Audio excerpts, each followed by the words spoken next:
트럼프 미국 대통령이 5일 백악관 기자회견에서 공개적으로 대선 불복을 선언했습니다. 트럼프는 우편투표에 대한 부정이 있었다고 말하며 펜실베니아의 경우 3일 뒤에 도착한 우편투표까지 개표를 하고 있는데 손이 찍힌 날짜나 이런 것을 전혀 확인하지 않고 개표가 이루어지고 있다고 주장했습니다. 또 개표 과정은 시민들이 들여다보지 못하게 막아두고 있다고 말하기도 했습니다. 이어 트럼프 대통령은 우리가 쉽게 이길 것이며 많은 증거를 가지고 있다며 선거 과정은 대법원에서 끝날 수도 있다고 말했습니다. 하지만 현재 트럼프 캠프에서 미시간주와 조지아주에 제기한 소송이 1심에서 기각되었습니다. 그럼에도 1심 판결을 불복하면 주 고등법원과 대법원에 항소 상고할 수 있고 주 대법원의 판결에 대해 최종 연방 대법원에 상고할 수 있습니다. 결국 트럼프는 선거의 불법성을 알리며 최종 연방 대법원까지 가지고 가려 할 것으로 보고 있습니다. 트럼프는 이 상황을 미리 염두에 두고 보수 성향의 에이미 코니 베럿 연방 대법관을 임명한 바 있었습니다. 이로 인해 미 연방 대법원은 보수 6대 진보 3의 구도가 되어 보수파가 절대 우위를 차지하게 되었습니다. 연방 대법원까지만 가지고 가면 트럼프가 우세할 수도 있다는 것입니다. 또한 여기서 만약 바이든이 270명의 선거인단을 확보하더라도 트럼프가 당선될 수 있다는 놀라운 시나리오가 존재하고 있습니다. 당초 일정대로라면 12월 14일 선거인단이 공식적으로 대통령을 선출해야 하는데 만약 소송이 지연되면서 일부 주에서 선거인단을 확정하지 못하면 미 하원이 대통령을 뽑고 상원에서 부통령을 뽑게 됩니다. 이 경우 각 주를 대표하는 50명의 하원 대표들이 한 표씩을 행사해 과반을 확보하는 자가 대통령이 되는 것입니다.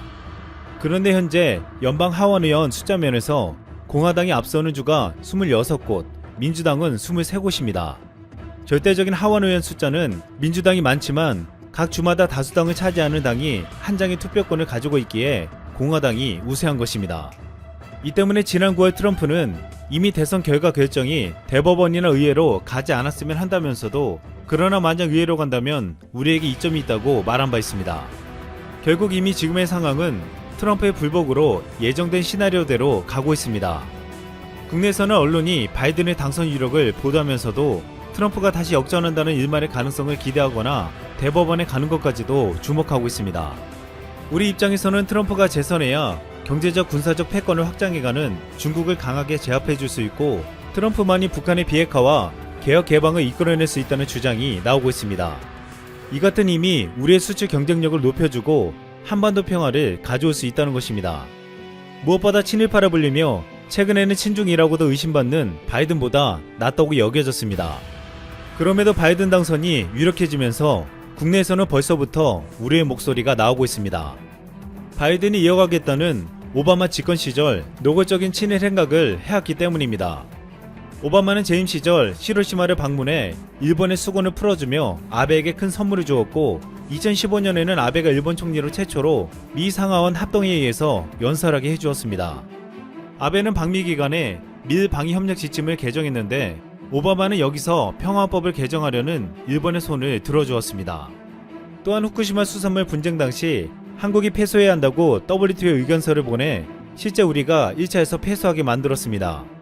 오바마는 북한에 대해서도 전략적 인내를 한다면서 아무것도 하지 않았고 결국 북한의 핵미사일 개발 프로그램을 가속화시키고 국제평화 안정은 물론이고 미국 본토까지 직접 위협받게 했다고 비판받았습니다. 또한 오바마 정부는 사드 배치, 한일 군사정보협정, 위안부 협정 강제 등 우리에게 불리한 행적을 남겼습니다. 이 같은 오바마 밑에서 8년 동안이나 부통령을 지내고 과거 오바마 정권을 승계하겠다는 바이든을 우리는 경계하고 있는 것입니다. 여기서 특히 오바마와 트럼프가 극명하게 대비되는 부분이 있습니다. 오바마 시절에는 아시아의 중심을 일본으로 설정하고 중국을 견제하려 한다며 일본의 군사력을 증강시키려 했지만 트럼프는 북한과 중국을 견제하는데 한국의 군사력을 증강시키려 한 것입니다. 실제로 트럼프 행정부는 북한의 핵개발과 위협이 지속되자 우리의 미사일 사거리와 중량 제한을 풀어주고 최근에는 우주발사체 고체연료 제한까지 풀어주고 이제는 핵 잠수함까지 논의할 수 있게 만들어주었습니다. 또한 무엇보다 트럼프는 북한의 비핵화와 개혁 개방에 적극적이었다는 것입니다. 이것은 오바마 시절 북한을 방치하고 일본을 아시아 중심이라 여기며 전력을 높여주려 했던 것과는 전혀 달랐습니다. 이번 미국 대선에서 대부분의 아시아 국가들이 트럼프가 재선하길 바랬습니다. 트럼프만이 위협적인 중국을 때려줄 수 있다는 이유 때문이었습니다. 바이든도 인권 문제로 중국을 압박할 가능성이 높다고 보고 있지만 최근 친중 커넥션이 있다는 말이 제기되었습니다. 실제로 바이든은 시진핑과 아주 친밀한 관계로 알려져 있습니다. 바이든은 오바마 행정부 시절 부통령 자격으로 시진핑을 만나 그의 솔직함, 결단력, 문제 처리 능력에 감명받았다고 말한 바 있습니다. 지난 2011년 바이든이 상원의원 시절일 때 베이징에서 열린 원탁회의 참여에서도 중국 기업의 미국 기업 직접 투자에 관해 긍정적 이점만 볼 것이라고 말했고, 또 중국이 세계무역기구 가입과 항구적 정상무역국 지위 부여를 지지했습니다. 하지만 최근 코로나가 미국 전역으로 확산되며 반중 여론이 거세지자 바이든과 민주당도 과거의 태도를 유지하기는 힘들 것으로 보고 있습니다. 앞으로 바이든도 중국과의 대립관계를 이어가겠지만 트럼프처럼 공격적으로 중국을 다루지 않을 것이라는 전망이 지배적입니다. 만약 바이든이 집권한다면 중국과 북한을 대하는 태도가 과거와는 달라질 것으로 보고 있습니다. 이미 인권 문제로 중국에 대한 반감을 드러냈고, 북한도 과거와 달리 이미 핵무기를 미국 본토까지 위협하고 있기 때문입니다. 우리로서는 트럼프가 재선되는 것이 더 나은 선택으로 보고 있지만 바이든이 되더라도 경제적으로 유리한 면도 있을 것으로 전망되고 있습니다. 바이든은 취임하면 제일 먼저 파리 기후협약에 즉시 복귀할 것이라고 말했습니다. 이것은 친환경적인 전기차와 수소차 개발에 열을 올리며 전세계 시장을 주도하고 있는 한국에게는 호재가 될 것으로 전망되고 있습니다. 미국 시장을 오래전부터 점령하고 있는 일본은 아직도 내연기관 중심에 머물러 있지만 한국은 그린 뉴딜을 내세우며 친환경적인 계획들을 세워가고 있습니다. 올해 1월부터 8월까지 현대차와 기아차는 7만 4천 대의 전기차를 판매하며 4위를 기록했습니다. 전년 대비 2.7%포인트 오른 것입니다. 현대차는 최근 중국에게도 2025년까지 4,000대 수준의 수소 전기 트럭 보급을 목표로 협력키로 했습니다. 또한 현대차는 앞으로 친환경 정책을 쓰는 유럽과 장거리 트럭 수요가 많은 미국 시장을 장악해 갈 것으로 기대되고 있습니다. 만약 이번 대선에 트럼프가 재선에 실패한다 해도 2024년에 재출마한다는 말이 벌써부터 나오고 있습니다. 이번에 트럼프는 역대 대선 세 번째로 표를 많이 얻을 정도로 강력한 지지 세력을 확보했기 때문입니다. 가디언지는 트럼프가 선거에서 이기면 트럼피즘이 이기는 것이고, 트럼프가 지더라도 트럼피즘은 여전히 승리한다고 평가했습니다. 또한 대선을 져도 공화당이 상원에서 과반을 점유한 것도 트럼피즘 덕분으로 보고 있는데, 최종 선거에서 패배하더라도 트럼프는 상원을 통해 공화당에서 지속적인 영향력을 발휘할 것으로 보고 있습니다. 트럼프는 경선을 하면서 바이든이 당선되면 4년 뒤 퇴임 시 나이가 81세라고 공격하며 젊은 마케팅으로 차별화해 유세장의 배경음악을 빌리지 피플의 YMCA로 바꿨습니다. 어쩌면 이번에 실패해도 4년 뒤에 트럼프는 79세의 나이로 다시 돌아올지도 모르겠습니다. 이상 쓸멍이었습니다. 안녕하세요. 상식이 도이되는 지식스쿨 최 기자입니다. 어제 4일 오전 실시간 검색어에 동부전선이 나와 많이들 놀라시지 않았나요? 강원도 동부전선에서 북한 남성이 군사 분계선을 넘어와 군 당국에 비상이 걸렸었는데요. 평상시 우리 군은 진돗개 셋을 유지하다가 북한군의 침투, 도발이 예상되면 둘로 격상합니다. 그리고 하나는 적의 침투 흔적과 대공 용의점이 확실하다고 판단할 때 내려지는데, 바로 어제 진돗개를 격상시켜 해당 부대에는 하나와 인근 부대에는 둘이 발령됐죠. 군 당국은 신원 미상의 북한 남성이 전날 오후 7시 26분쯤 북측에서 남쪽으로 내려온 사실을 감시 장비를 통해 확인한 것으로 알려졌습니다. 군 관계자에 따르면 군사 분계선 사이 중간 철조망이 있는데 신원을 알 수 없는 인원이 중간 철책으로 이동한 것을 식별했다고 밝히며 문제의 지역을 수색한 결과 남쪽 윤영 철조망 상당부 일부가 눌려있는 것을 확인했다고 설명했습니다. 이에 우리 군은 경계태세를 강화하는 진돗개를 격상한 뒤 헬기를 투입하고 조명탄을 쏘는 등 대대적인 수색 정찰 작전을 펼쳤는데요. 해당 인원이 기순자인지 간첩인지 확인이 안 된 상태였기 때문에 모든 가능성을 열어두고 인근 주변을 수색한 겁니다. 최종적으로 우리 군은 차단 작전을 펼쳐 해당 인원을 상황 발생 10여 시간 만에 신병 확보했습니다. 이 남성은 고성 지역의 민간인 통제선 내에서 붙잡혔으며 군의 신병 확보 과정에서 귀순 의사를 밝히며 별다른 충돌은 없었던 것으로 전해지고 있습니다. 합동참모본부는 이날 미상 인원은 북한 남성으로 남하 과정 및 귀순 여부 등 세부 사항에 대해서는 관계기관 공조하에 조사가 이루어질 예정이라며 현재까지 북한군의 특이 동향은 없다고 설명했습니다. 물론 아직 정확한 사건의 전말은 조금 더 지켜봐야겠지만 만약 우리 군의 발표대로 해당 인원이 기순자가 맞다면 지옥 같은 북한을 탈출하기 위해 우리 대한민국을 찾은 건데요. 사실 이분 기순자뿐만 아니라 북한을 떠나서 우리 대한민국으로 넘어오는 탈북자들이 꽤 많은데요. 사실 코로나19의 영향으로 국내 입국 탈북자의 숫자가 감소세를 보이고 있었지만 최근에는 다시 증가세로 돌아서고 있다고 합니다. 과연 북한에서 무슨 일이 벌어지고 있길래 코로나로 인해 국경이 봉쇄된 상황에서도 수많은 북한 주민들이 북한을 탈출하고 있는 것일까요? 영상 시작 전 좋아요와 구독 부탁드립니다. 지난달 21일 통일부에 따르면 3분기 동안 국내에 입국한 탈북자는 남성 23명, 여자 25명 등 총 48명입니다. 이는 2분기에 입국한 탈북자의 4배에 달하는 규모인데요. 사실 올해 1분기에는 코로나19로 인해 135명에 달했던 탈북자 숫자가 2분기에 12명으로 대폭 줄었습니다. 코로나19로 북한이 중국과의 국경을 봉쇄하면서 탈북자 숫자 자체가 줄고 중국이나 동남아 등 탈북자들의 이동 루트가 차단된 영향으로 전문가들은 분석하고 있죠.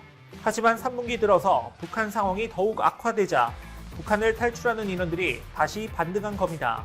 사실 그동안 북한은 자신들이 외부의 지원 없이 자력 갱생을 할 수 있다며 자신감을 대내외적으로 내비치고 있었는데요. 하지만 현재 북한은 자연재해와 코로나로 인해 회복 불가능한 상태이기 때문에 수많은 전문가들은 절대 불가능하다고 얘기하고 있습니다. 이런 점을 북한 수뇌부에서도 너무나 잘 알고 있어서 중국의 지원을 받는 전략을 세우고 있다고 합니다.